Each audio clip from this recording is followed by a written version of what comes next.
Olá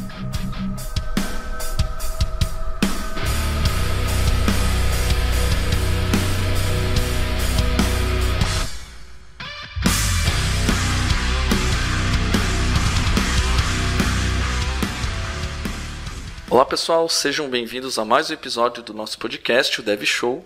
E hoje o nosso papo é falar sobre carreira de TI.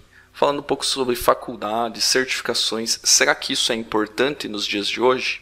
Eu sou André Seco e antes de certificação ou faculdade você precisa de força de vontade. Boa. Olá pessoal, aqui é o Erickson e esse podcast não é um podcast de coach. Olá pessoal, meu nome é Everton. Se faculdade te deixa Superman, você tá pensando errado.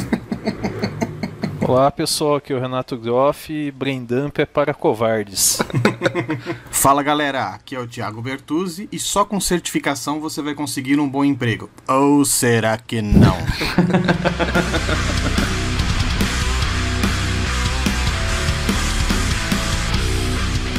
Muito bem, pessoal. Então, para iniciar nosso papo aí, nós vamos falar um pouquinho, os primeiros tópicos seriam faculdade e certificações, falar um pouco sobre um e um pouco sobre o outro também, e se é necessário hoje na atualidade a gente ter alguma especialização desse tipo para conseguir um bom emprego, para entrar no mercado de trabalho.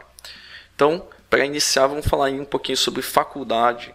Ainda é importante a gente se preocupar com isso, fazer uma graduação para chegar mais forte, chegar com mais chance no mercado de trabalho? O que vocês acham? Eu entendo que muitas empresas, se o cara chegar assim e tem pouca experiência de trabalho e falar, olha, eu não tenho uma faculdade ou não estou cursando uma faculdade, isso acaba sendo um fator bastante limitante.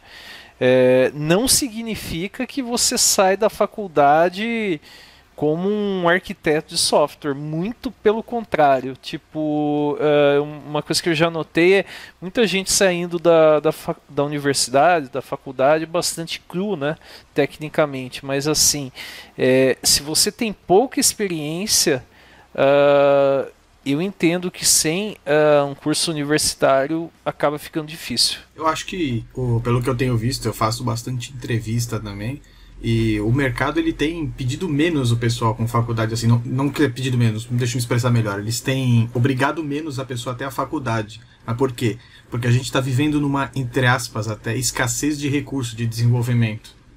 Então o pessoal está tirando algumas das limitações assim para tentar ampliar um pouquinho do leque das contratações. Porque assim, como o Renato falou, por exemplo, não necessariamente um cara que tem faculdade também ele vai ser muito bom, ou um cara que não tem faculdade vai ser muito ruim. É apenas uma certificação que o mercado pede. Por outro lado, quem não conhece nada, a faculdade ela vai te dar uma boa base para começar. Então ela vai te explicar pelo menos um pouco de cada uma das matérias, dependendo do curso que você fizer, até para você direcionar para uma das milhares de áreas que tem dentro de TI, principalmente hoje, que mais cargos e mais áreas vão se abrindo. Exatamente. Eu acho que, antes de mais nada, qualquer graduação, qualquer tipo de estudo que você tenha em algum curso, certificação, faculdade, ele nunca vai te entregar o conhecimento pronto para você utilizar no mercado. Isso é fato. Você sempre vai ter que fazer um esforço de mais 50%, mais 100% em cima do que você já está aprendendo para você se especializar e bater com os requisitos que o mercado está pedindo. Muitas vezes a gente vê na faculdade, está vendo coisas muito, assim, fundamentos ainda, né? E a gente não sabe por que a gente está vendo aquilo, mas no fundo tem um porquê e geralmente é importante. O que ajuda você a dar mais atenção a isso na faculdade, por exemplo, é você saber qual é a aplicabilidade daquilo que você está aprendendo. Então beleza, eu estou aprendendo sobre Garbage Collector em alguma linguagem orientada a objetos. Talvez quem esteja na faculdade não sabe o porquê disso, entendeu? Então seria interessante falar, por que é interessante você saber Garbage Collector, saber como que ela funciona? Porque em tais e tais situações, talvez você tenha um problema desse tipo no mercado de trabalho. Então é importante você saber. Então, contextualizar todo esse ensinamento, eu acho que é o ponto que as faculdades erram e pecam nesse quesito. Porque é aquela velha história no ensino médio. Estou aprendendo fórmula de Bhaskara. No que eu vou utilizar a fórmula de Bhaskara? No que eu vou utilizar a aritmética e assim por diante. O pessoal não vê uma aplicabilidade, né? Química orgânica, por exemplo, todo mundo se questionava. Para que eu vou ficar estudando a fórmula do benzeno, né? Mas eu acho que seria legal também se, para quem está escutando a gente, principalmente nós 5 que estamos gravando aqui, a gente falar no que a gente é, se a gente é formado e qual curso que a gente optou por fazer e na época por quê, assim, coisinha de 5 minutos, por exemplo. Acho que seria legal. Beleza, então eu vou começar aqui. Eu sou formado em Ciência da Computação. Na época eu escolhi por influência não, mas por já estar inserido nesse meio que o meu irmão já fazia o mesmo curso, e eu acabei gostando, via as matérias que ele tinha, acabei gostando. Então eu me interessei por fazer ciência da computação. Além de ser graduado, eu tenho especialização, tenho uma pós-graduação em gestão de TI, que por questões de ter uma empresa é mais útil para mim também ter essa especialização mais voltada à área de administração e gestão. Bom, eu me formei em análise de sistemas, né? Basicamente, TI, pelo menos na época que eu fiz. Tinha faculdades que chamavam de análise de sistemas, outras chamavam de ciência da computação. Na prática, basicamente, era quase tudo a mesma coisa, mas onde eu fiz o curso chamava análise de sistemas. Fiz esse curso, me formei, aí eu tirei algumas certificações, não fiz nenhuma pós e nada nesse sentido. Bom, basicamente é isso. Tá, eu, assim como o Erickson, eu sou formado em análise de desenvolvimento de sistemas também, né?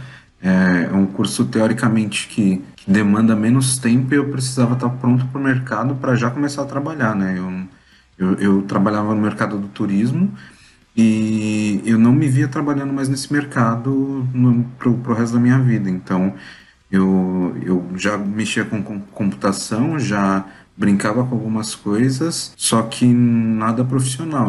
E aí eu quis me profissionalizar e partir para um curso formal, né? Aí logo depois que eu terminei, aliás, durante o período da faculdade eu já fazia alguns cursos específicos de C# numa empresa especializada em vender cursos, né? Não vou falar aqui um nome, mas eu boa parte da minha carreira eu foquei pro lado C#, só que aí a vida me jogou pro lado de banco de dados, né?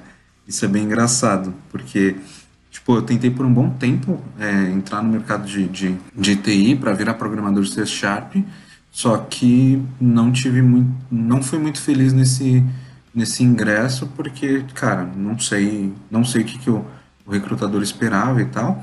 E aí acabei indo para a área de banco de dados e agora eu mexo com infraestrutura. Bem, pessoal, minha história acabou sendo um pouco, ligeiramente diferente, né, do que o pessoal falou. Eu fiz, na verdade, colegial técnico, né, até o final dos anos 90 você conseguia fazer o colegial, né, o ensino médio, no caso, né. Isso mostra que eu não sou muito novo, né, para usar essa terminologia, né. Mas eu fiz o ensino médio, né, na época ainda conhecido como colegial, juntamente com um curso técnico de processamento de dados, né? E uma vez concluído, né, eu fiz estágio e tal, e comecei a trabalhar numa empresa no interior de São Paulo de desenvolvimento de sistemas.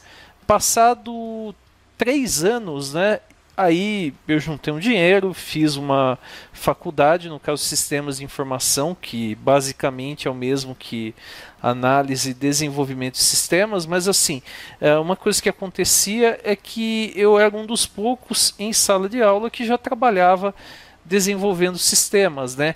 E na época, inclusive, uma coisa que acabou acontecendo era o seguinte: muitas vezes tinham vagas, eu tinha 2, 3 anos de experiência profissional, né, e eu achava, poxa, eu não gostaria de começar numa vaga como júnior, né? O fato de não ter faculdade acabava sendo impeditivo. Eu não tinha tanto tempo de trabalho, mas já tinha uma boa experiência, né, por ser jogado na fogueira, né? E no fim das contas falei, olha, realmente eu vou precisar fazer uma faculdade para conseguir pelo menos argumentar com recrutadores, com o pessoal de RH que eu tenho condições, né? Então, assim, acabei fazendo a faculdade. Diria que assim, programação, muito do que eu aprendi de programação durante o colegial técnico e já trabalhando me ajudou bastante, né? Muita gente saiu da faculdade bastante cru nesse sentido, né? Após isso, né, eu acabei fazendo uma pós de engenharia de software e depois uma de BI, né? Porque eu trabalhei um tempo também desenvolvendo aí bastante aplicações com foco aí em banco de dados, né?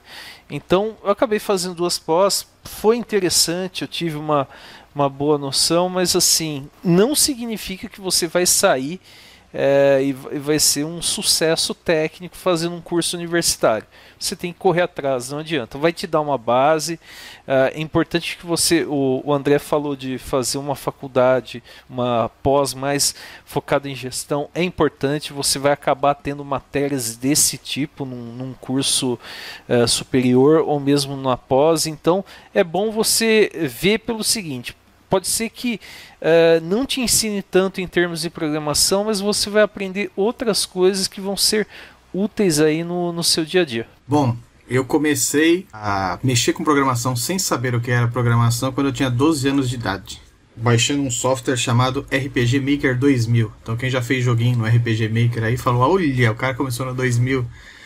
E aí eu gostava de fazer jogo, principalmente pro pessoal aqui, pros amigos, jogar esses joguinhos mais básicos, assim, no PC, RPG, aventura, história, o caramba 4. E antes eu já mexia com computador pra caramba. Eu tinha 12 anos de idade, eu amava fuçar. Então eu comecei meio fazendo suporte de computador, 12 anos. Brincava com essa parte. E aí quando eu fui mexer no RPG Maker, eu vi que tem um negocinho lá de scripts, depois que saiu 2003, se eu não me engano, que era um negócio que depois eu fui descobrir que se chamava Pascal, que é uma linguagem de programação. E aí passou o tempo, eu falei, não, eu quero fazer uma faculdade pra mim programar, né? Eu preciso fazer a faculdade, né? Na época não tinha tanta comunidade open source pra você sair aprendendo, curso pra cá, curso pra lá, ou talvez tinha e eu não conhecia, não era tão divulgado quando a gente vive hoje em comunidades e sabendo que tem bastante plataforma de curso. Então eu lembro que eu entrei na faculdade, eu fiz a prova, vestibular, tal, passei, mas não tinha dinheiro pra pagar a faculdade, né? Porque o pessoal sabe que faculdade particular é cara, né? Fui fazer a faculdade e tal, aí falei, vou tentar e depois eu vejo se eu arrumo um emprego. Aí minha família me ajudou a começar a pagar a faculdade, né? Não tinha condições assim, mas foi apertando, tal, caramba 4, a gente foi fazendo. Graças a Deus eu consegui bolsa de 50% por causa das notas na faculdade. Então aí já melhorou, eu consegui estágio. Depois de 2 anos de faculdade eu consegui estágio. Eu ia arrumando um dinheirinho aí, fazendo suporte de computador pra lá e pra cá, fazendo essas coisas. E tirava um trocadinho pra tentar ajudar também, né? Mas aí quando eu consegui, depois de 2 anos, eu consegui estágio pra continuar pagando. E assim, eu fiz a faculdade, tinha que segurar por causa da bolsa, corria pra caramba pra estudar. Então quem fez faculdade e trabalha sabe, corre pra lá, corre pra cá, fez faculdade, e nela eu tive uma base pra poder entrar no estágio como programador. Quando na faculdade já começou uma linguagem de mais alto nível, como Java, por exemplo, eu já trabalhava com C#. Então pra mim foi bem mais fácil aprender. Então meio que na frente de muita gente da sala eu já tava, porque eu já tava trabalhando. E assim, eu tenho um fato bem legal da faculdade, porque eu me ferrei pra caramba pra estudar, pra correr, não sei o que lá, e assim, não é achismo que eu estou falando, só estou compartilhando, porque eu fiz com tanta vontade o curso para passar, para manter a bolsa, que no final, quando eu terminei, eu ainda ganhei o certificado que eu fui aprovado como melhor aluno do curso. Então no final eles ainda me deram a pós-graduação, se eu quisesse fazer de graça lá. Mas infelizmente, como eu fiz na São Camilo, quem conhece o colégio, é um colégio mais da área de saúde, então pós-graduação era muito mais administrativa, não tinha muita pós-graduação de TI. Então acabei optando por não fazer pós-graduação, mas sou formado em Ciência da Computação, como o MVP bonito desta gravação, o senhor André Seco aqui.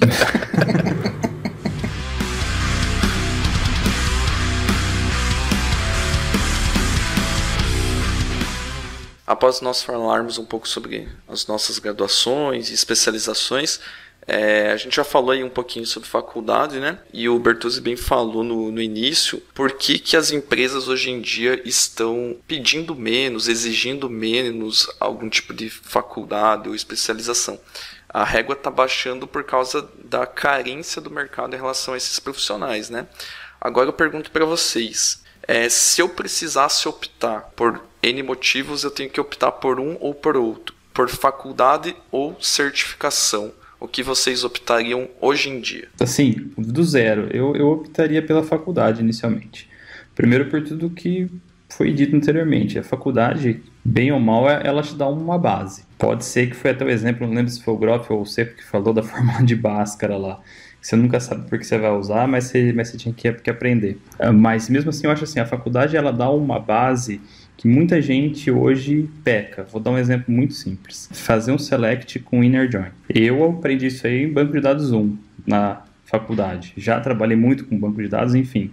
Mas eu aprendi fazendo na matéria de banco de dados 1.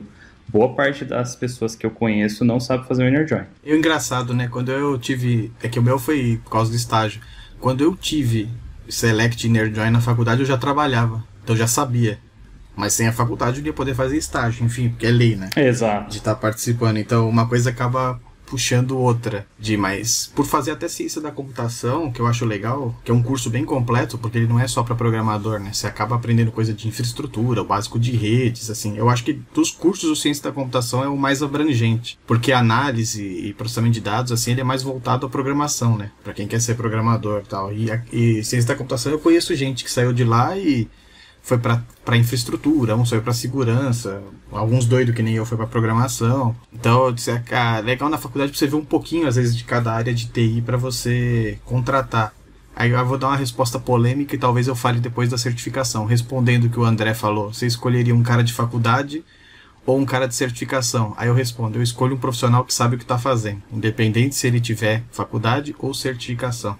Mas talvez depois da certificação eu explico por que eu falei isso. Então, mas eu acho o seguinte, se a pessoa já tem experiência e de repente ela não concluiu a faculdade, mas fez a certificação, eu acho que é um caminho válido. Tipo, a certificação confirma que ela tem proficiência, né? Numa determinada área, num determinado assunto. Agora, para a pessoa que está meio que crua, partindo do zero, eu acho que a certificação vai ser mais um complicador para ela se inserir no mercado, porque de repente ela vai penar bastante para assimilar determinadas coisas do que realmente trazer aí um benefício, uma vantagem competitiva para ela, né? Eu penso assim também, nesse sentido. Se a pessoa tá no 0 a 0, tipo, vou começar hoje, eu acho que valeria um curso técnico e depois a faculdade até. Não, porque você imagine assim, eu vou fazer uma prova de desenvolvimento web com C#. Se a pessoa não tem lógica de programação, não vai rolar. Infelizmente, vai ser, como se diz, né, dar murro em ponta de faca. Agora, eu acho que, assim, posso estar sendo muito polêmico no que eu estou falando, mas lógica, a gente aprende lógica de programação na faculdade. Mas lógica, cara, é uma coisa que ou você tem ou você não tem. Então, mas assim, você aprende também em cursos técnicos, né? Você pega as escolas técnicas, né, do governo, sejam estaduais, federais, que hoje você tem que fazer elas paralelamente ao ensino médio.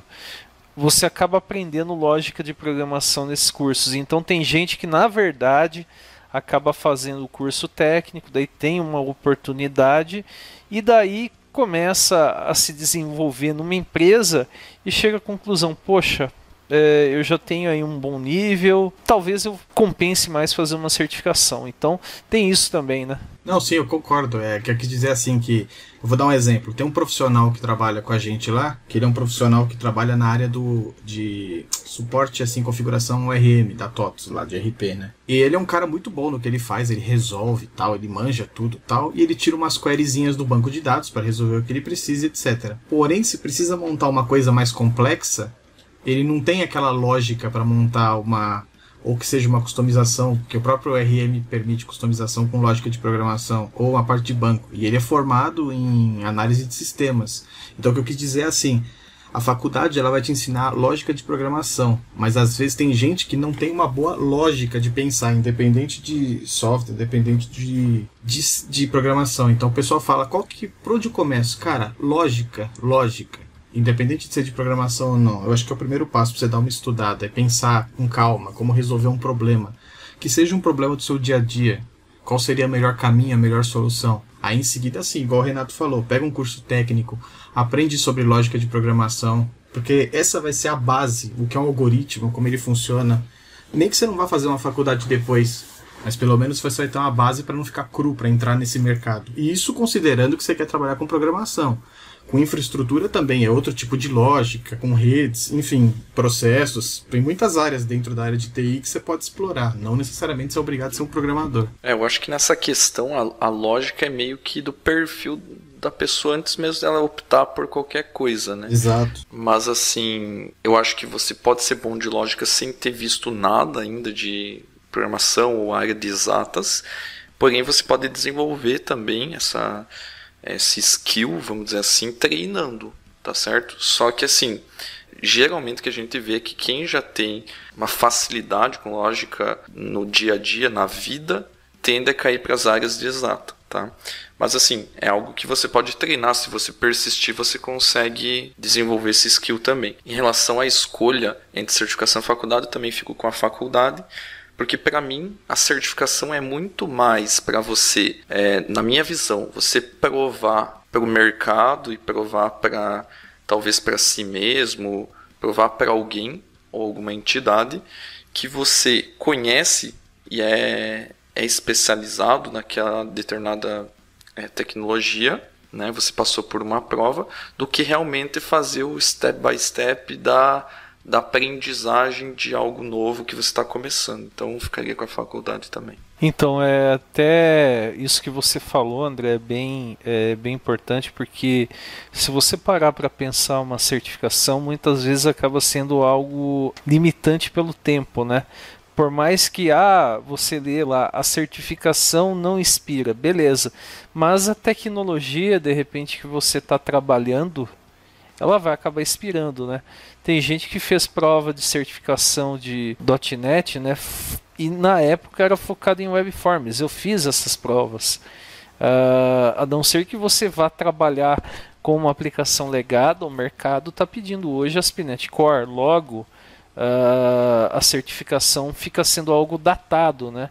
E a base que você aprende numa universidade, bem ou mal, ela vai estar lá hoje e também vai estar lá daqui a 20 anos, né?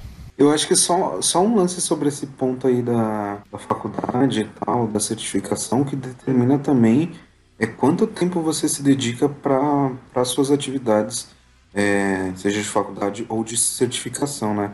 Então, quanto mais você estudar, melhor você vai ficar. Isso vale para lógica de programação ou qualquer outra matéria que você tenha na sua faculdade. Para tudo que você der mais valor nesse período, é aquilo que o seu cérebro vai preservar mais, né? Vai fixar mais, né? Beleza. Agora, puxando aí uma outra pergunta para vocês. Vocês acham que a gente já falou aí sobre certificação e faculdade, ok? Escolher entre uma ou outra. Mas vamos falar outro ponto aqui. Sem faculdade e sem certificação ou sem nenhum outro tipo de curso técnico, vocês acham qual é a chance hoje em dia de conseguir um emprego na área de TI? Eu acho que é baixa. Isso vai depender se você conhece determinada pessoa que, passando pela mão de uma equipe de RH, infelizmente eles vão usar isso como filtro e vão descartar você logo no começo. É a visão que eu tenho. Por isso que aí eu vou entrar num ponto que eu vou dizer: o RH às vezes pode atrapalhar a contratação de um bom profissional. Com certeza. Por causa que eu já vi RH filtrar e falar: esse cara não tem faculdade, então já não vou nem chamar ele para entrevista. E às vezes o cara é muito bom, só porque ele não tem uma faculdade, ele não ganhou a oportunidade de se destacar muito melhor que muita gente que tem faculdade na empresa. Cara, às vezes eu acho que, assim, a gente até falou isso numa mesa redonda. Tem profissional de RH que às vezes ele olha para uma certificação e ele acha que é um curso tipo X, não vou falar nenhuma empresa para não rolar processo. Mas o cara compara o curso por exemplo, o certificado de um curso X com uma certificação. E assim, eu acho que os pesos são diferentes, pegando o gancho que você deu. E da faculdade a mesma coisa. A menos que a empresa tenha alguma coisa que impeça de contratar com faculdade, pode acontecer que tenha, mas se a empresa não tem nenhuma restrição quanto a isso, às vezes você perde excelentes profissionais porque o cara não tem faculdade. Exatamente, é isso que eu tô falando. Eu falo isso porque assim, hoje na empresa, pela maioria ser PJ e tudo mais, quase a gente não tem CLT, nós não temos RH, ó. Então, Então, aqui a gente que acaba correndo atrás das entrevistas para fazer as certificações, e a gente teve uma época que a gente teve uma moça de RH. E quando ela tava filtrando os perfis, ela chegou e falou, olha esse aqui, ó. Chama pra entrevista, mas nem faculdade ele tem. E eu lembro que eu falei pra ela, eu quero que você chame. Porque não me faz diferença o cara ter faculdade ou não ter. Esse cara pode ser muito bom. E eu vou dizer, tem um cara que trabalha hoje na NES, que ele não tem faculdade, ele não tem certificação, mas ele é um cara extremamente bom no que ele faz, resolve qualquer problema, e não estou dizendo que ele resolve só legado, não. Pelo contrário, ele é antenado em tecnologia nova, ele sempre está fazendo coisas novas, assim, aprendendo. E imagina se fosse para ser barrado ele porque ele não tem faculdade. A gente teria perdido um profissional muito bom. Exatamente. E tem um ponto também que eu vou puxar aqui, que provavelmente vocês já passaram, ou todo mundo aqui fez faculdade. Faculdade não atesta nada para ser filtro de contratação também, se você for ver.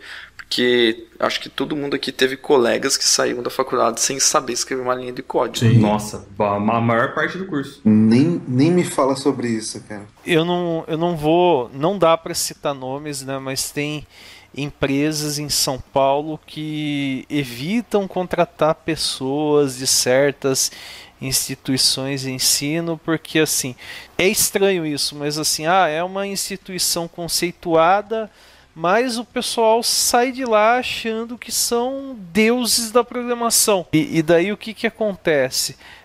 A pessoa vai para um ambiente de trabalho em que você tem aplicações legadas, o cara chega num grande banco e fala, poxa, a gente vai matar isso aqui que está em COBOL e desenvolver algo em Scala, por exemplo.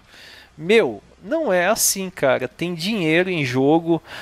Para você reescrever alguma coisa, significa que você vai ficar vários meses com duas aplicações em paralelo. Muitas vezes é uma solução de missão crítica, ou seja, se parar aquilo, prejuízo vai ser na casa dos milhões, ou dependendo, no caso, dos bilhões. Então é algo que eu já vi pessoas relatando, né? Eu achei extremamente interessante, porque muitas vezes, e com certeza vai ter gente que fica com esse pensamento e que está ouvindo esse podcast, vai falar assim, poxa, eu pago a minha universidade, eu me esforço e tal, mas fulano estuda na universidade federal ou estadual X, esse cara vai ter vantagens. Não necessariamente. Vou dar um testemunho aqui rapidinho só para complementar o que o Renato falou. Que é o seguinte, eu participei de um processo seletivo há muitos anos atrás, e aí para não dizer que foi outro que falou, isso aconteceu comigo. Eu tava lá, entrou o cara lá que ia aplicar o processo seletivo, porque tinha que fazer uma provinha, né, muitos anos atrás, hoje em dia não é mais assim. E ele chegou e falou assim, quem for da faculdade X, que eu não vou falar os nomes delas aqui, e Y já pode se levantar e se retirar. E eu vi gente saindo com a cara assim... Isso aí pode caber até uma merda grande, faz muitos anos atrás, um processo, sei lá. Mas eu vi exatamente o que o Renato falou. Se você é da faculdade X ou da faculdade Y, já pode se retirar, por favor, da entrevista. Eu acho que, dependendo do caso, você deve ter até conversado com uma das pessoas e ficou assim, como poderia dizer, meio ressabiado, né? Poxa, o cara estudou em tal lugar, né? Pô, o cara... Assim, por que os caras fazem isso? Por conta da postura, né? E realmente acaba sendo uma postura, não digo que todas as pessoas, mas tem determinadas instituições de ensino e mesmo pessoas que estudam nessas instituições que saem achando que estão acima do bem e do mal. Então a gente está falando muito hoje assim sobre início de carreira, primeiros passos. Acho que humildade é uma coisa bastante importante, até porque você com certeza vai muitas vezes aprender com alguém que não teve uma formação acadêmica tão boa quanto você, mas o cara aprendeu aquilo na batalha lá no dia a dia, tomando cacetada e se reerguendo, né? Eu aprendi banco de dados, Select, tudo isso aí, com um grande amigo, que hoje ele é grande amigo meu, e ele não tem faculdade. E foi graças a ele que eu aprendi uma puta lógica de banco de dados e a fazer coisas... Porque ele é considerado um dos magos de banco de dados. O cara faz qualquer query, qualquer coisa que você precisar, o cara tira, tanto em Oracle quanto em SQL. E eu aprendi bastante SQL com ele. E ele não tem faculdade. Só pra ilustrar o que o Renato falou. O cara que me ensinou SQL também, cara, foi o cara que aprendeu, tipo, tudo na raça, não fez não teve uma formação formal, né? Não foi pra faculdade, enfim. Aprendeu ali no dia a dia e conseguia passar muito bem os conceitos que ele havia aprendido para outras pessoas. É claro que com aquele tooling que ele me passou, né, com todo as skills que ele me passou, eu também não fiquei acomodado, né? Eu fui procurar aprender outras coisas, né, relacionadas a banco de dados. Então, utilizar parâmetros que as pessoas não usam, né, funções que as pessoas não usam para resolver problemas, né? Eu vejo que às vezes a galera vai para a faculdade ou pega e vai para uma certificação também e se contenta com aquilo, né?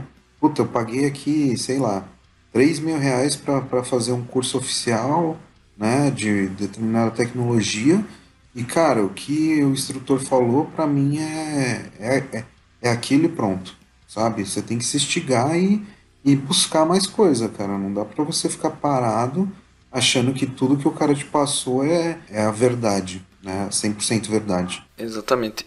Só puxando um ponto que o Bertuzzi tinha falado antes em relação ao profissional de RH que talvez atrapalhe um pouco, talvez falte um pouquinho e eu sei que algumas empresas já fazem isso, mas de, vamos dizer assim, formar melhor esse profissional de RH quando ele está tratando de uma contratação de TI. Porque nem sempre o filtro inicial que ele dispensa as pessoas pode ser ter ou não ter faculdade, ter ou não ter certificação, mas a gente sabe que caminhos mais efetivos para saber se o cara é especializado e ele pelo menos entende de determinada tecnologia, dá uma olhada no LinkedIn dele, dá uma olhada principalmente em contribuição open source que ele faz, né? Isso traz com certeza uma certeza muito maior para quem está contratando de que o cara já mexeu com determinada linguagem, já interagiu nesse mundo de comunidade, já entendeu como que funciona essa parte. Então acho que o profissional de RH também é bem importante ele se especializar para trabalhar com essa área em específico. Perfeito. Sabe uma coisa que um professor meu falou há uns 10 anos atrás e eu vejo que acontece ainda e alguns nesse podcast vão confirmar? Tem testes que o pessoal de RH faz, desenhe isso, faça isso. São coisas assim, cara, que a pessoa de RH vai usar lá uma estatística tal. Cara, muitas vezes isso não bate com a realidade. Acaba passando um candidato que você acha, o RH selecionou. O cara acaba mostrando problemas psicológicos ou falta de capacidade técnica, né, cara? Então, dinâmica de grupo mesmo é outra coisa. Talvez tenha alguém aí de RH acompanhando, mas assim, eu particularmente, cara, assim, hoje em dia eu não sou tão tímido, mas eu já fui mais, né? E é uma coisa que eu acho bem engraçada, porque numa dinâmica de grupo, alguém, como poderia dizer, um pouco mais malandro, né? Não estou usando um termo pejorativo, mas cada um interpreta a sua maneira. Alguém um pouco mais malandro pode se sobressair por conta de uma pessoa que é boa tecnicamente, bastante ética, ser mais retraída, ser mais tímida, né? Então, muitas vezes, algumas avaliações que são feitas pelo RH como filtro acabam sendo um desserviço num processo seletivo, em se pensando em alguém bom tecnicamente que pode interagir bem daí dentro do ambiente de trabalho. Porque não adianta o cara ser extremamente extrovertido também, ser um palhaço de circo. Eu não tô acusando ninguém, porque entre nós a gente passa o dia zoando de forma pesada, inclusive, mas assim... Achei que era comigo. Não, eu faço... tipo assim, você zoa pesado, mas eu tô no mesmo nível. E o pessoal fica escandalizado quando fica sabendo disso. Mas enfim, a questão é assim... o Bertuzzi mesmo falou, né? Então, assim, alguns filtros que o RH aplica, seja, não tem faculdade, tá fora. Ou essas dinâmicas de grupo também acabam tendo um resultado inesperado, justamente por conta de cada pessoa tem a sua vida, tem o seu comportamento. Às vezes a pessoa não está num bom momento pessoal, problemas de relacionamento, problemas de saúde. Isso pode influenciar no resultado de uma dinâmica de grupo. Claro que o pessoal consegue detectar alguns comportamentos, né? Se a pessoa é um maníaco compulsivo ou um psicopata, obviamente que é melhor descartar o cara do processo, né? Mas assim, isso daí acaba muitas vezes também complicando um pouco na escolha do melhor candidato, né? Porque alguém que se dá bem numa dinâmica de grupo não significa que vai se dar bem quando o problema aparecer, né? Lembrando que a gente não está falando que o RH não serve para entrevistar pessoas de TI. A gente está falando que cada caso é um caso. Sim. Exatamente. Mas é uma coisa que eu já notei, já vi mais gente falar, professores meus falaram. Então, tipo, é uma coisa assim interessante. Esse professor que me falou isso, interessante que ele comentou um caso assim, que ele foi fazer uma entrevista uma vez, né? Aí o cara perguntou pra ele, qual que é a primeira coisa que você faz quando você pega um jornal na mão, né? Aí ele falou assim, cara, eu vou ver ou esporte ou quadrinhos, né? Aí ele falou isso pro cara, e o cara falou, olha, acho que eu vou te contratar porque você é o único que disse a verdade, né? Porque você pergunta, daí o cara vai falar, não, eu vejo o caderno de economia, eu vejo notícias internacionais. Cara, todo mundo pega um jornal, geralmente vai ver resultado de jogo ou vai ver alguma besteira que foi publicado no jornal, né? É igual quando o RH pergunta, fala-lhe um defeito seu, eu sou muito perfeccionista. Eu gosto das coisas super certas. Nossa, eu preciso ter mais tempo com a minha família porque eu só penso no trabalho. Cara, o cara falou, é o mesmo naipe desse daí que você colocou. É de uma falsidade ímpar. Exato. Fale um defeito seu. Eu era metido, me tornei modesto e agora sou perfeito. A gente bateu bastante nessa tecla do profissional de RH e tal, mas, cara, às vezes o cara técnico que vai acabar entrevistando você, ele, sei lá, cara, às vezes o cara pode se sentir ameaçado e te boicotar nesse processo, né? O cara tem que contar com um pouquinho da sorte também nesse processo seletivo para ele não ser prejudicado por um cara que teoricamente tá mais tempo na empresa e talvez esteja acomodado e, tipo, tá chegando um cara com faculdade, certificação, enfim, ou tá chegando sem essas coisas, mas é melhor tecnicamente que ele, e o cara vai acabar sofrendo uma sabotagem por conta do profissional que já tá dentro da empresa se sentir ameaçado, né? Cara, isso acontece muito e eu acredito que qualquer processo que envolva pessoas vai envolver egos, vai envolver medos, então meio que isso, acho que uma hora ou outra vai acontecer em alguma empresa, né? O pessoal vai se sentir acuado, mas fazendo um pouco o advogado do diabo aqui em relação ao RH, eu acho que tem um porquê deles fazerem algumas dinâmicas de grupo. Acredito que elas podem evoluir, como o Renato falou, mas por que fazer uma dinâmica para saber se o cara é comunicativo?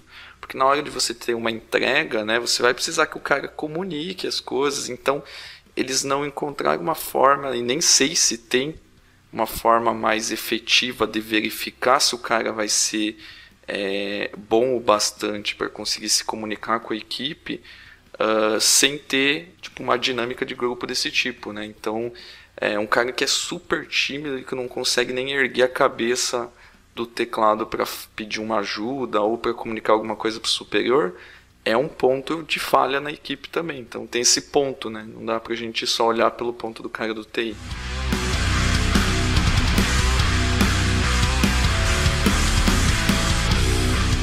Bom, pessoal, então agora a gente vai falar um pouquinho sobre certificações em específico, tá?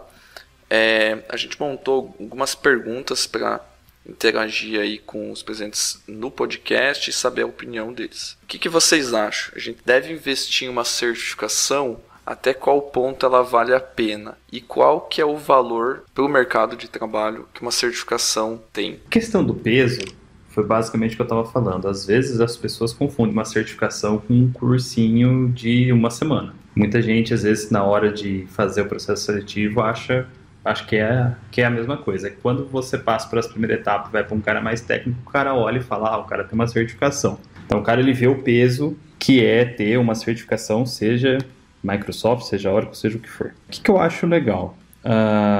Eu acho que a certificação não necessariamente ela certifica que o cara saiba algo. Por exemplo, hoje tem 1 bilhão de brain dumps que as pessoas compram para saber todas as respostas da prova e passar. Esse é um cara que vai passar, vai ter a certificação e no final das contas ele vai ser fraco na hora que ele tiver que programar, porque ele decorou as respostas, certo?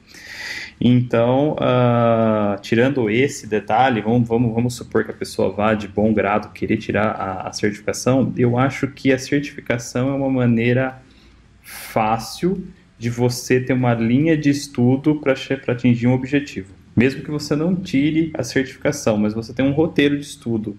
E, pelo menos para mim falando, eu acho que a parte mais difícil de quando você quer aprender alguma coisa é você ter um roteiro de estudo, de algo. De você saber o que você vai fazer e etc. E isso aí a certificação te dá. Ela dá esse caminho para você. Então, mesmo que você não faça a prova, ou que você faça e não passe, eu acho que todo o trajeto, todo esse caminho, pelo menos para mim, facilita muito. Isso falando por mim. Agora, no mercado de trabalho, eu acho que a certificação no mercado de trabalho internacional ela tem mais peso do que no mercado nacional. Eu não sei, eu tenho essa impressão, pelo menos pelo LinkedIn. Eu acho que eu podia aproveitar para perguntar para todos aqui, novamente, igual foi feito na faculdade. Quem aqui tem certificação e por que fez a certificação? Eu tenho certificação, né? Mas assim, por que eu fiz?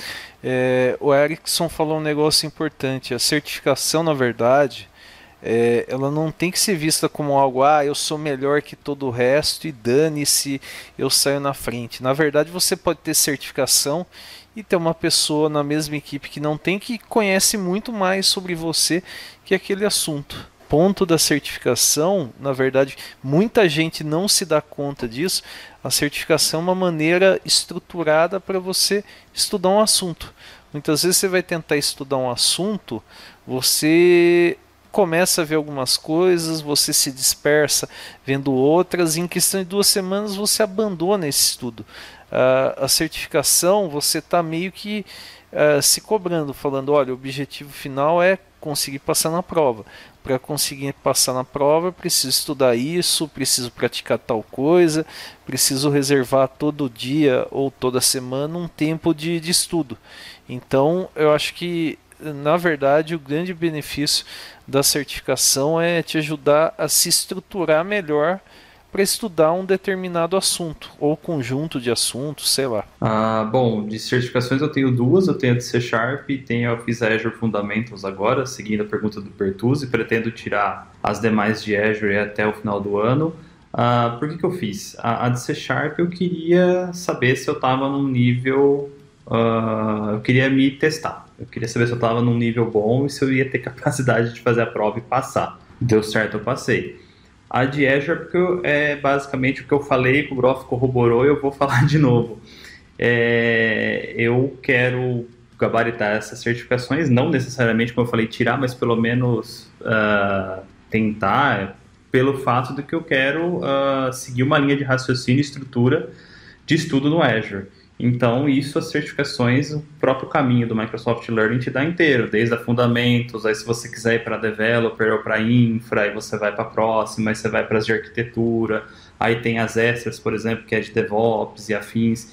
Então, assim, eu acho que isso te dá um caminho espetacular para você estudar. Então, eu tirei essas 2 e vou seguir tirando as próximas se der certo, mas mais para eu ter um roteiro e uma rotina de estudo, porque quando você tem um objetivo de tirar uma certificação, na verdade, pelo menos para mim, é mais o fato de eu ter algo com o qual eu tenho que me comprometer a estudar todos os dias. Pelo menos eu faço estudo por todos os dias. Tem gente que estuda por semana, enfim, cada um tem sua maneira.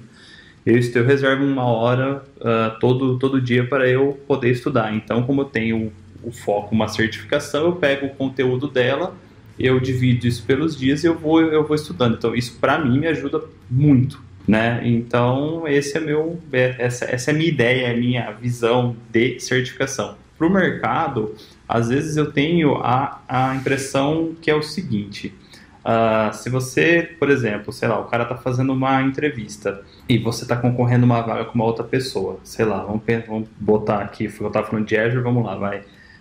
Arquiteto Cloud, por exemplo. E a empresa está em dúvida entre uma pessoa A e uma pessoa B. As duas foram ótimas em todas as etapas da entrevista e mostraram bastante conhecimento. A questão de desempate com certeza vai ser a certificação, isso 100% certeza, no meu ponto de vista. Eu, da minha parte, eu não sou certificado, pelo menos até da forma que eu penso até o momento, eu não pretendo tirar a certificação, porque eu acho que no estágio que eu tô, não estou dizendo que isso é para todo mundo ou é a realidade de todo mundo, não vejo que oportunidades de emprego ou consultorias tenham me sido negadas por fato de eu não ser certificado. Até porque eu tenho outras formas que o pessoal chega a mim, como eu comentei do GitHub e de outros trabalhos que eu já realizei, o pessoal avalia de outras formas. Mas em relação ao que o pessoal falou de estudar, a certificação te dá o caminho das pedras para estudar alguma coisa e te testa no final, e isso realmente é verdade. Mas é importante deixar claro aqui que não é apenas essa forma que você tem. Se você for um tanto quanto regrado para estudar, fazendo um projeto em casa, um projeto para você mesmo estudar, você consegue estudar da mesma forma, né? E seguir um passo a passo, talvez até comprando um curso online, você tenha essa estrutura de passo a passo do que estudar, como estudar e tudo mais. Então tem diversas formas de fazer isso. Claro que a certificação eu entendo que seja um pouco mais incisiva, ele meio que te obriga, você tem que saber, porque lá no final do mês você vai ter uma prova que vai testar os seus conhecimentos, entendeu? Talvez ela seja um pouco mais... te deixe com uma pressão maior de estudar. Mas vai de profissional a profissional, né? Cada pessoa funciona de forma diferente. Eu acredito que tem o seu valor no mercado, principalmente por causa que é um ponto de desempate, que nem o Erickson falou. Mas a minha opinião particular não se foquem só em meu Deus, eu não tenho uma certificação, não vou conseguir, ou preciso a todo custo tirar uma certificação.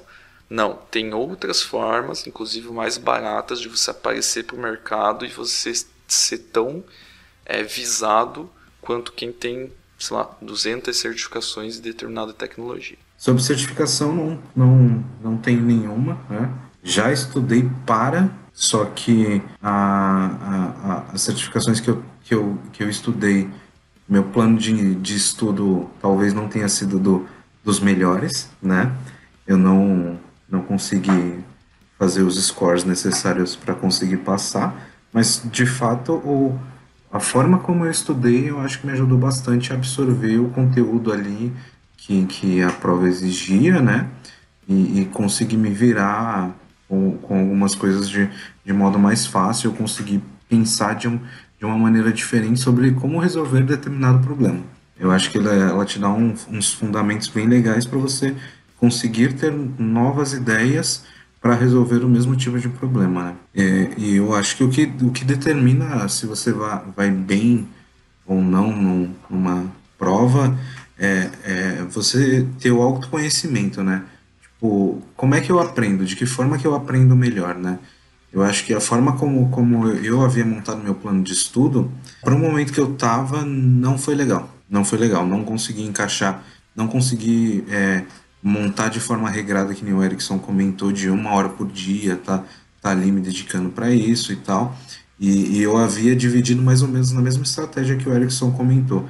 Vi ali mais ou menos quais eram os capítulos, né? E dividia isso durante o tempo que a gente tem na semana e tentei me dedicar com relação a isso. Então, o fato de você montar uma estratégia e saber como você aprende determina também como vai ser o seu resultado final, né?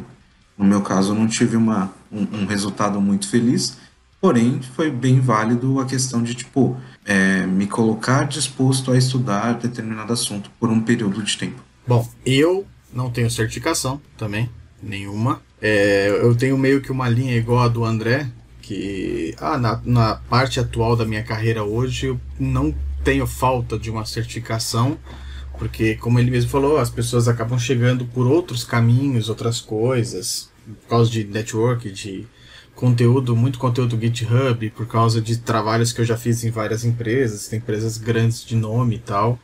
Então eu acabei também não optando hoje por ir atrás de uma certificação.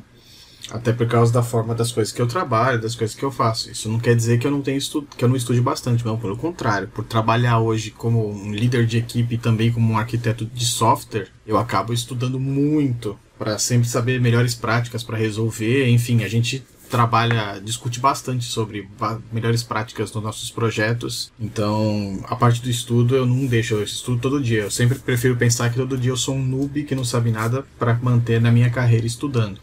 Quanto ao mercado, eu acredito sim que, como o próprio Erickson ilustrou da melhor forma, às vezes por uma questão de desempate, uma certificação possa ser o que define se o cara vai ser contratado ou não, ou até chame atenção para uma contratação numa empresa, por exemplo. Entretanto, eu vou fazer o papelzinho do advogado do diabo e eu vou dar 2 exemplos que eu conheço que envolvem certificação. O primeiro, eu tenho um amigo que ele deve ter umas 20 certificações de tudo que entra na área de TI, desde desenvolvimento, a infraestrutura, segurança. O cara é muito certificado, ele mora hoje nos Estados Unidos, ele tem certificação pra caramba e tudo mais. Só que, na hora de pôr a mão na massa, ele não faz nada direito, infelizmente, ele não é um bom profissional. Eu falo, é um amigo meu, trabalhou comigo de uma outra empresa, mas ele é muito bom na teoria ele sabe tudo, ele responde qualquer coisa, mas na hora do dia a dia de resolver um problema, ele não consegue resolver o problema. Ou seja, ele é aquele cara que estuda bastante para passar numa certificação, mas na hora de resolver o problema, não resolve. Outro ponto é que já teve profissionais contratados na empresa lá, tudo, certificação, caramba, 4, na teoria sabia tudo, não sei o que, mas na hora de colocar a mão na massa também não sabia nada. Então apareceu um problema, o cara não sabia resolver. Então é por isso que eu falei antes sobre faculdade e certificação. Eu entrevisto bastante gente. Isso pra mim não faz diferença nenhuma. É legal ver uma pessoa que tem uma certificação só pra ver, poxa, esse cara se empenhou, assim, ele estudou, então quer dizer que ele tá querendo aprender, melhorar. Mas aí o que eu acabo vendo é o contraponto. Tem gente que entra com um monte de certificação e na hora da prática o cara também não sabe nada. Existe esse cenário também. Então, não fiquem tristes por vocês não terem uma certificação ou não conseguir passar numa prova, que não sei o que lá. Não necessariamente quer dizer que uma pessoa certificada ela sabe bastante do dia a dia. Você pode ter um cara que estudou bastante, começou ontem, mas não tem a vivência. Então a certificação, ela pode te ajudar muito a estudar, que o Erickson falou. Puxa, o jeito que ele faz eu acho bem legal, ele se força a se atualizar, a estudar tal. E pode dar um diferencial, principalmente para a área que ele atua hoje. Mas isso não quer dizer que um cara que não tem certificação é inferior a um cara que tem certificação. Muito pelo contrário, você pode ter um cara, de novo, eu repito, o cara que trabalha lá, não tem faculdade, não tem certificação, e é melhor que muita gente, o cara é muito bom. Então, não se prendam a pensar, eu não tenho certificação, eu sou um bosta hoje. Não, cara, não é. Você pode ser um profissional muito bom, muito melhor que muita gente que tem certificação. E eu só queria pontuar uma coisinha no final, que muita gente confunde, e aproveitando que esse podcast está sendo gravado por 5 MVPs, MVP não é certificação, viu, gente? Tem gente que acha aí que porque tá escrito MVP aqui, somos certificados pela Microsoft. Não somos, não. Isso é um prêmio que a Microsoft nos dá por contribuições em comunidade e tal, pela forma que a gente atua compartilhando o conhecimento. Então não vão achando aí que MVP é certificação, que não é não. Então se você está olhando no perfil de alguém, porque o cara é um MVP e tal, ele é certificado, não. Isso é apenas um prêmio que a gente ganhou por compartilhar nosso conhecimento, por a forma que a gente atua na comunidade. É bom deixar separado isso daí também, porque tem gente que pergunta e tem muita gente que confunde. Já escutei essas perguntas algumas vezes. É só para deixar pontuado aqui. Bom, para a gente finalizar essa parte de certificação, e eu estendo a pergunta mais para quem já teve o contato e já fez certificações, acho que faz mais sentido, né? Como que vocês se preparam para tirar uma certificação? Qual é o passo a passo? Qual é o dia a dia? Quando você tem o objetivo de tirar uma certificação ou quando você já marcou a prova da certificação? Quem que pode começar aí? Acho que a primeira coisa é não usar o que eles chamam de brain dump, que é uma cola, né? Você não está estudando, você está se enganando fazendo isso. Tem gente que a gente sabe aí, já presenciou no mercado de trabalho, né? Tem gente que apela para isso, mas na prática, como o Bertuzzi falou, né? Poxa, o cara se certificou, mas e aí? Exatamente, eu acho que assim, você ter, como o Bertus mencionou, você ter 550 milhões de certificações não te dá nada, na verdade. O que você tem que provar é no dia a dia que você tem que resolver o problema e entregar algum valor para o seu cliente, ponto. Só queria só rapidinho, Erickson, só para pontuar, eu não estou dizendo que certificação não serve para nada, só para dizer assim, não estou dizendo que quem tem certificação não é nada, não serve para nada. Eu só quero dizer assim que a certificação, se você tirou, parabéns, cara. Você estudou, você merece. Afinal de contas, é feita uma prova. Mas isso não quer dizer que você é um profissional ultra que resolve qualquer problema, porque a vivência também entra nesse caminho aí do profissional. A vivência conta bem mais, na verdade, de qualquer prova ou certificação. No meu ponto de vista, pelo menos. Exato. Mas, assim, para eu me preparar com as certificações que eu tirei e essas que eu pretendo tirar, basicamente o que eu faço. Eu vou no site de quem vai fornecer a prova, vejo os pontos que vai cair a prova. Geralmente tem um conteúdo bem detalhado. Eu pego esses conteúdos e vou olhar na documentação da ferramenta, vou ver cursos no Pluralsight, Udemy, ou se tem algum livro a respeito. Né, para eu tirar 70.483 que é de C#, eu comprei um livro para eu me adequar ao que de fato ia cair na prova. Estudei pelo livro e deu certo. A Z900 que eu fiz recentemente, a de Azure, eu peguei o conteúdo que a própria Microsoft disponibiliza de graça. E agora a próxima que eu quero tirar, que é de Developer, o que eu estou fazendo peguei todo o conteúdo na página da Microsoft, o que é cobrado nessa prova, e estou estudando cada um. Fiz um cronograma com esse conteúdo e estou estudando cursos pela Udemy e pelo Pluralsight. E eu estou fazendo isso. Né? A Microsoft me fornece, no caso, eu estou tirando as certificações de Azure, a Microsoft fornece um monte de conteúdo de graça também para quem quiser. Só ir lá no Microsoft Learning, lá tem bastante coisa, nos Learning Paths lá. Então, assim, eu acho que tem bastante maneira de você até conseguir de graça conteúdo com muita qualidade e você conseguir ou não tirar a certificação. Você pode, por exemplo, pegar todo o stack que é cobrado na prova, estudar e não necessariamente fazer a prova. É o que eu falei, eu uso mais para eu ter um roteiro de estudo. Bom, o Erickson já deixou bem claro aí uma das estratégias, né? Mas também, assim, você comprar simulados para a questão de conseguir treinar o que você está estudando, né? E conseguir bem na prova, eu acho que é válido. O lance dos livros oficiais também é bacana, né? De você adquirir isso e utilizar para conseguir sair do outro lado, né? Aproveitar também que tem muito conteúdo gratuito na internet, né? Em YouTube aí, ver o que você quer tirar de certificação e começa a seguir as pessoas que produzem conteúdos relevantes àquela tecnologia, por exemplo. Aqui em São Paulo, principalmente, que a gente tem um número grande de meetups, enfim, é bem fácil de você absorver conteúdo de forma rápida, né? Também trocar ideia com quem está estudando, cara, é bacana. Se você participa de algum grupo de tecnologia, provavelmente outras pessoas estão também buscando tirar aquela certificação.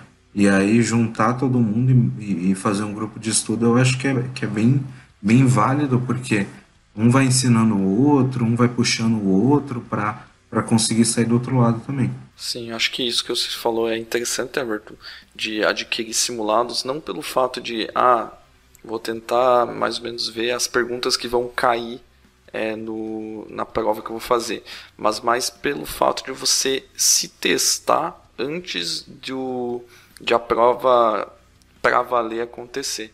Até porque a gente faz isso no dia a dia, no próprio desenvolvimento de software, né? Quem nunca faz um teste, uma POC para testar um conceito, se isso vai funcionar antes de você começar a escrever o código propriamente dito no teu projeto. Você vai testar, vai validar, ok, funcionou, isso serve para mim. É a mesma coisa com um simulado, você vai ter acesso a qual a forma como as perguntas são feitas numa certificação. Você começa a ficar um pouco mais inteirado e aquilo se torna um pouco mais amigável para quando você chegar na hora e tiver que responder. Eu acho que é bem válido. Exatamente.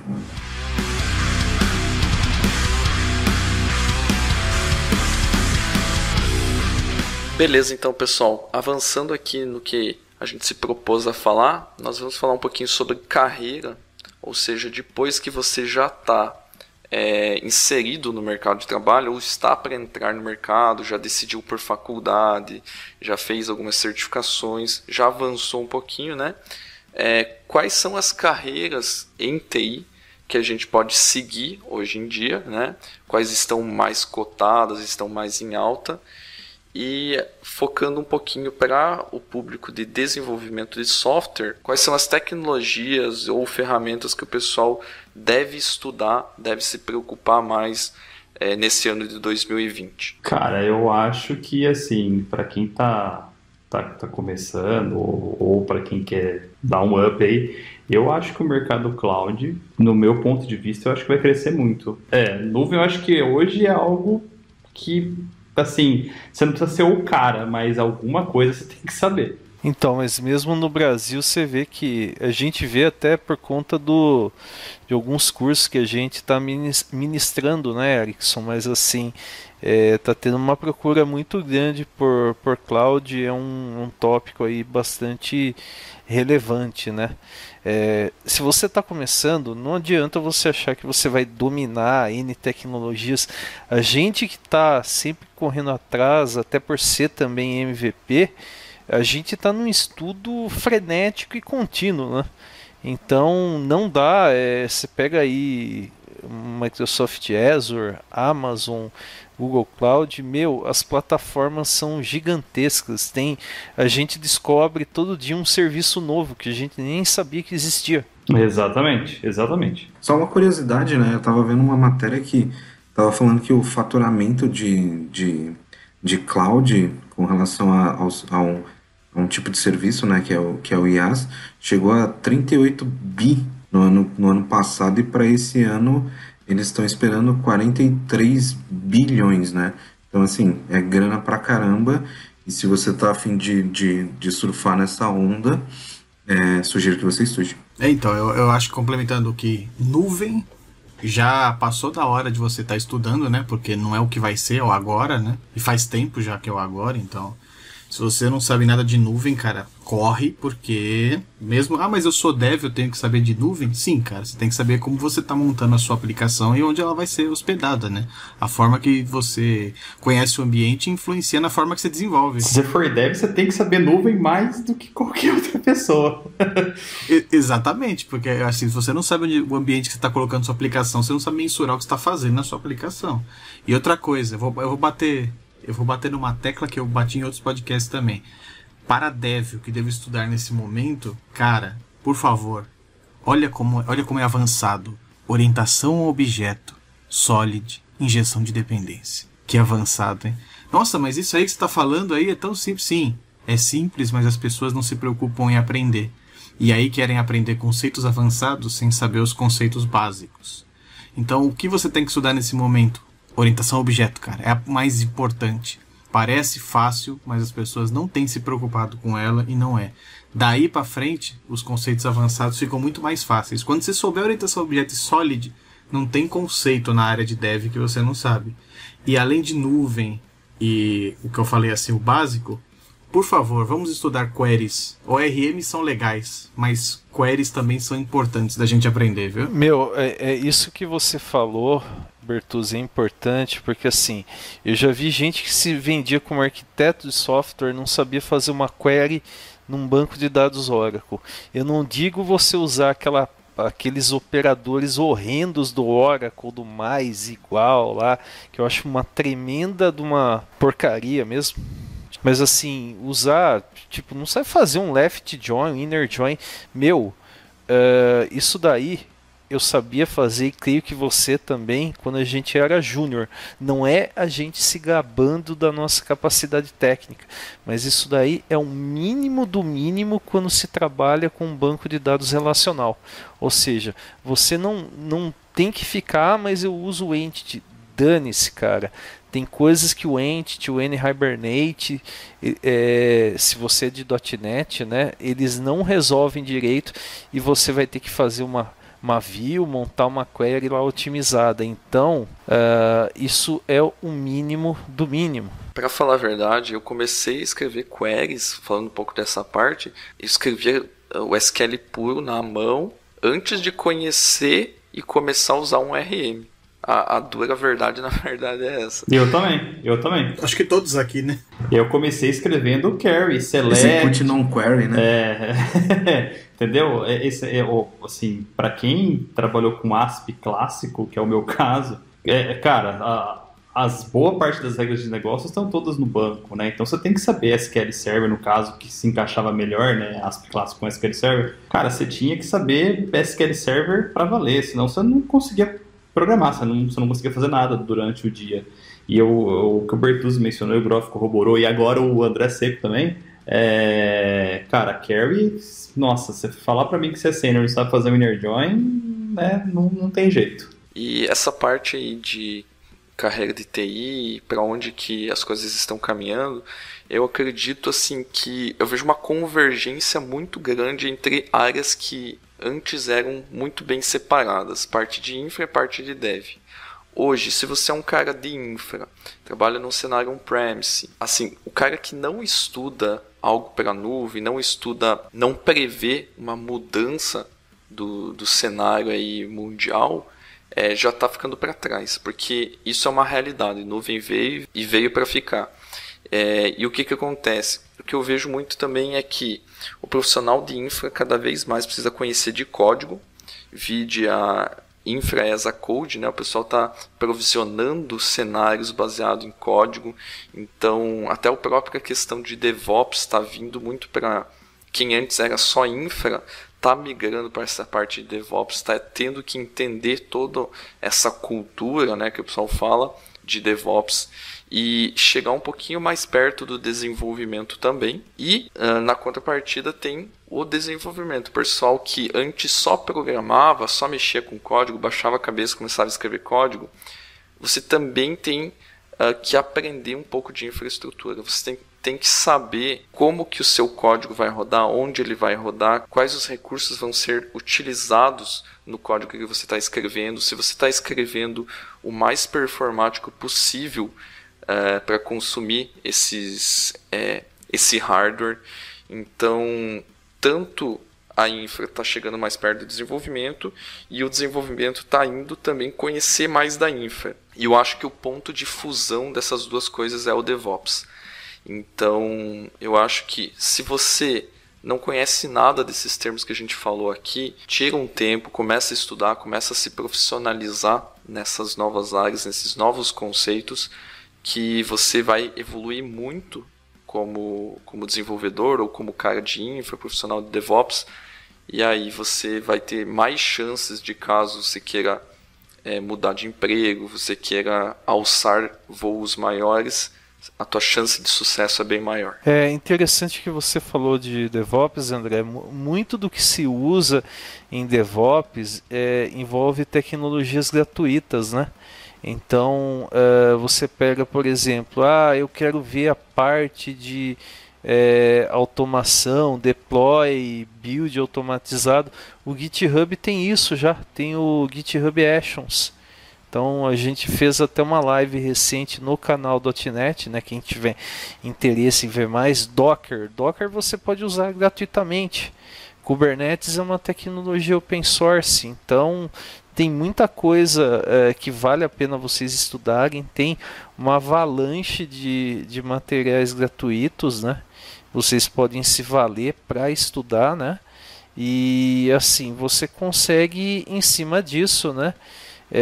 Aumentar aí, como o André falou, a sua empregabilidade, né? Então são questões aí que podem contribuir bastante aí para para sua evolução técnica, né? Já que estamos falando de carreira, vamos puxar aqui o assunto e dizer o que define hoje na carreira um júnior, um pleno e um sênior. Alguém se habilita aí a começar a falar o que é um júnior? Eu quero começar porque até fazendo um momento jabá absurdo aqui. Para quem não conhece e nunca viu, eu estou fazendo sessões semanais de perguntas e respostas lá no meu Instagram.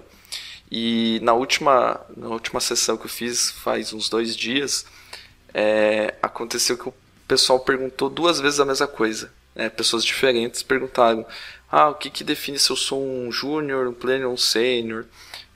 Como que eu sei em qual desses patamares eu tô? Será que só o que está na minha carteira define qual é o meu nível? E a minha opinião em relação a isso, na verdade, é que o que o mercado fala em relação a júnior, pleno e sênior hoje em dia é mais voltado ao tempo que você tem desempenhando uma função.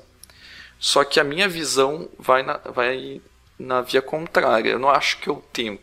Acho que o tempo, na verdade, é uma consequência de você ser categorizado assim, mas na verdade não é o ponto-chave, tá? O que acontece é que seria muito mais efetivo categorizar os cargos baseado no nível de complexidade que você consegue resolver em determinada tecnologia, do que o tempo que você tem trabalhando com aquela tecnologia. Por quê?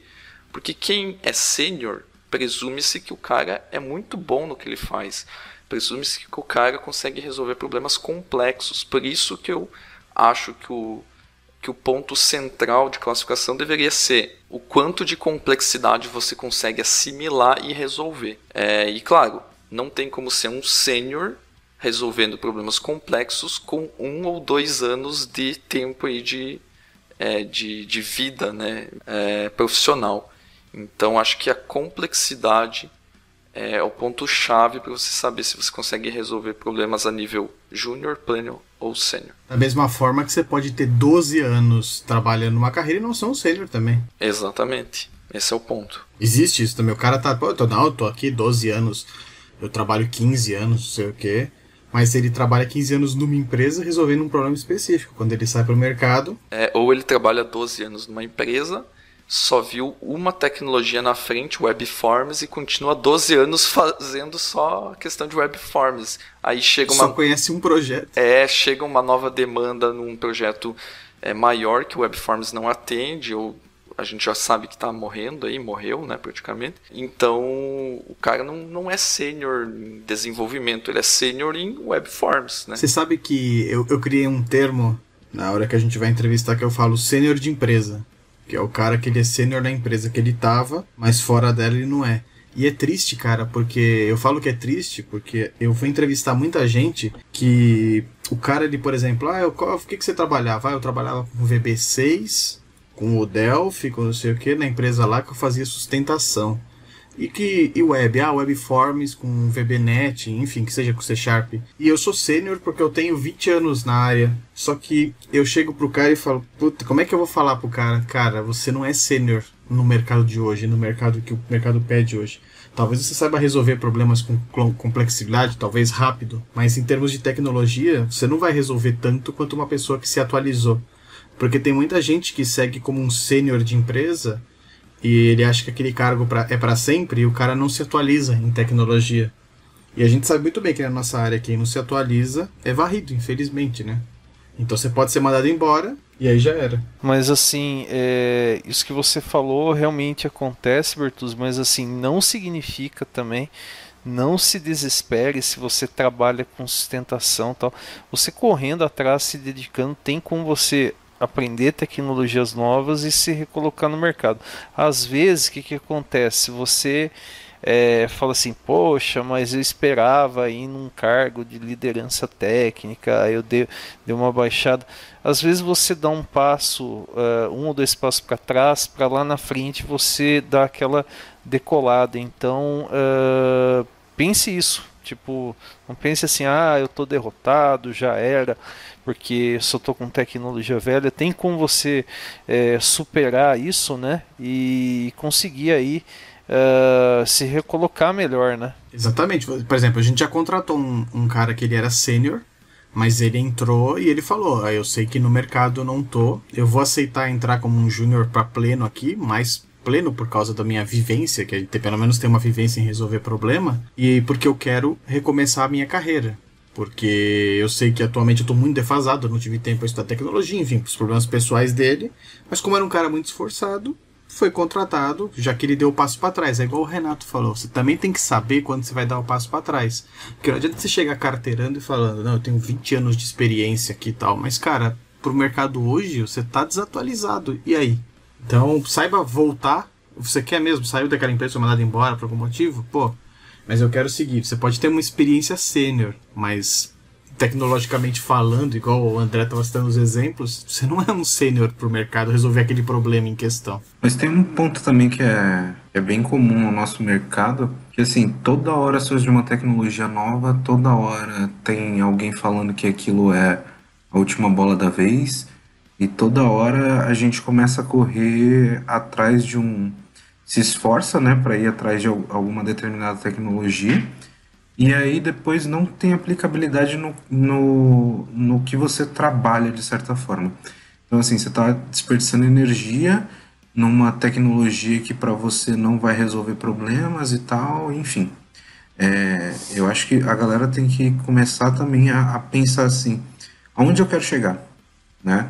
O que eu quero fazer daqui a 3 meses, né? E aí colocar umas metas mais curtas, porque com metas mais curtas você consegue atingir seus objetivos de forma mais rápida, né?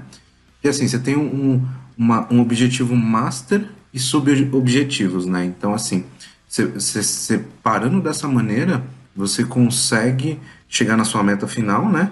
Sem tantas frustrações, né? Então assim, de certa forma você tem que parar, analisar em que momento de carreira que você está, para você tomar a decisão correta de estudar determinada tecnologia ou não.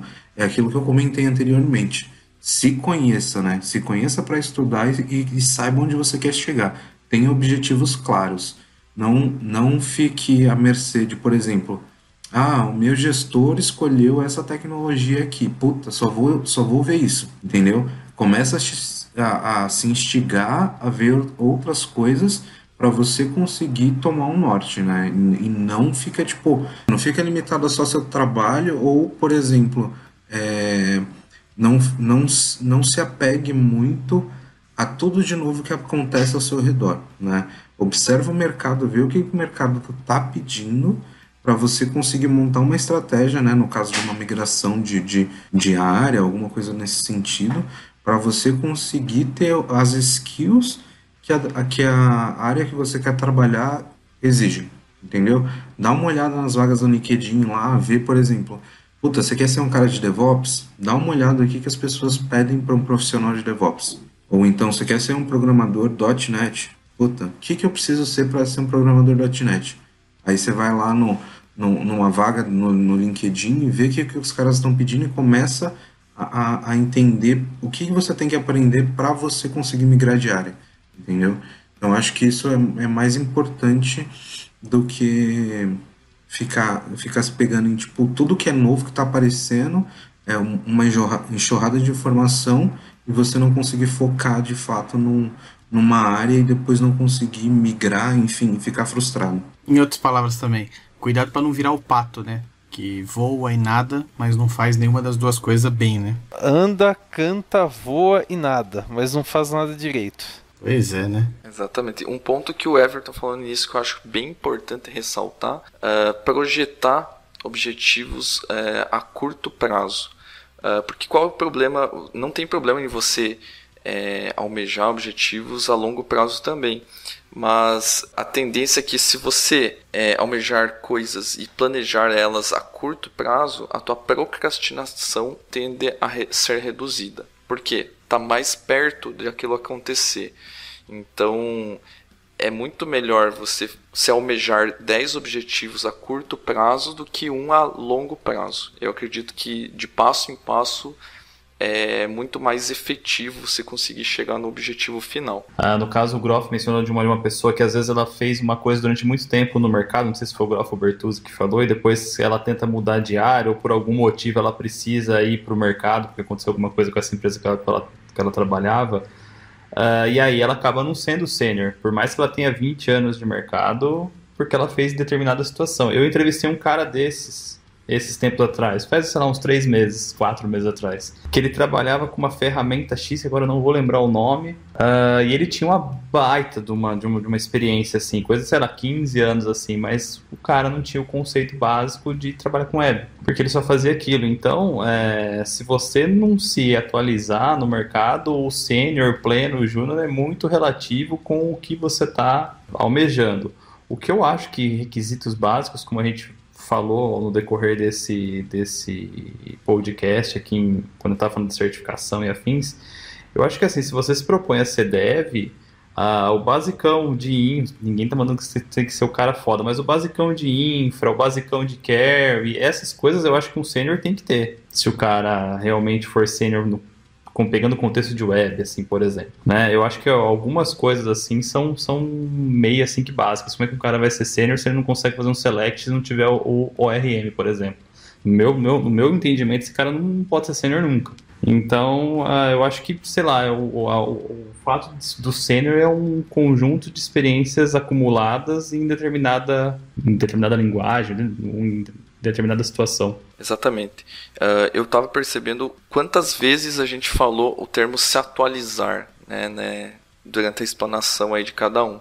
E eu acho que o ponto central, talvez que fique como mensagem, é você não ficar rotulado a uma tecnologia que você trabalha só na empresa. E eu já vivenciei casos aí de colegas que não se atualizam, não estão se atualizando, já dei toques para eles, porque assim, no momento que der algum problema e você sair da empresa, na empresa você está naquele cenário onde os carros ainda trafegam pelo chão, né? Você está sabendo de uma tecnologia só de dentro da empresa. No momento que abrem as portas para o exterior, você vê que os carros já voam, né? Fazendo uma analogia. Então já mudou tudo, o que você conhecia não é mais verdade, já avançou muito e você está estagnado. Então talvez abrir a janela aí, a janelinha do seu trabalho e ver o que está acontecendo lá fora, e entender o que está acontecendo, é um ponto fundamental para você crescer como profissional. Não fique acomodado, tá? Isso é o maior erro que você pode ter na sua vida. E eu já ouvi pessoas falando aí,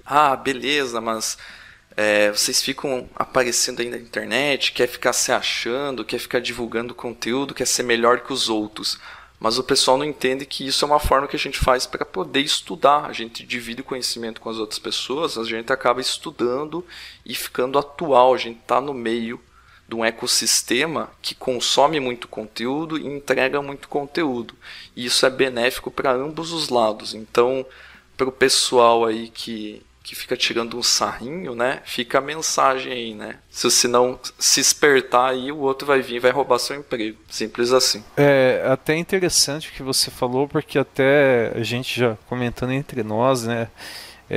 Além do sarrinho de se aparecer, falar, mas poxa, o cara fez um negócio simples para mostrar um recurso. Bem, a gente quer mostrar o recurso, né? A gente não vai entregar uma solução pronta para uma empresa de bilhões, né? Até porque isso levaria meses, né?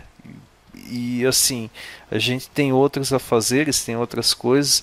Então, por mais simples que seja alguma coisa que a gente fez compartilhando conhecimento, a gente fez com boas intenções, não só para a gente estudar, mas também para possibilitar que outras pessoas se beneficiem disso, né? Eu acho que tem muita gente falando e não fazendo nada, então para de encher o saco dos outros que estão ajudando as pessoas e vai fazer o seu para ajudar alguém, viu? Aquele beijo.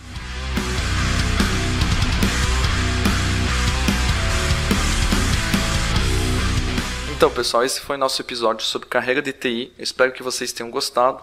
Não se esqueçam que nós estamos em praticamente todas as plataformas, aí, iTunes, Spotify, Deezer. Você também pode nos ouvir lá pelo devshow.com.br. Inclusive, alguns links e mais detalhes vão estar no post do blog lá do DevShow. Mais uma vez, obrigado por terem ouvido e nos vemos numa próxima. Valeu! Valeu, pessoal. Abraço. Até a próxima. Valeu, pessoal. Até a próxima. Valeu, pessoal. Até a próxima. Falou, galera. Valeu!